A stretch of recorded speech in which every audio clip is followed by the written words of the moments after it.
Hər vaxtınız xeyirli olsun. Bu dəqiqələrdə Bakı Apellyasiya Məhkəməsində təqsirləndirilən 15 nəfər Ermənistan vətəndaşının məhkəmə prosesi davam edir.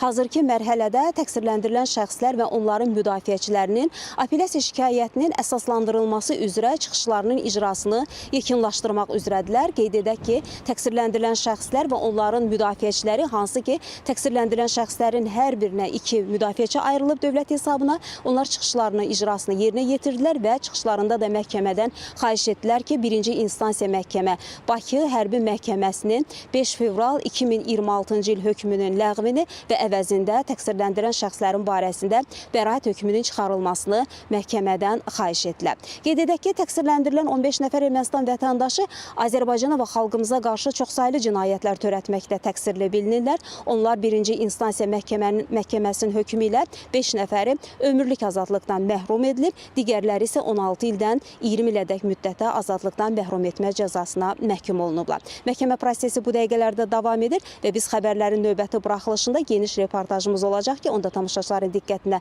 çatdırmağa çalışacaq deyərək sözü yenidən mərkəzə, studiya ötürürük.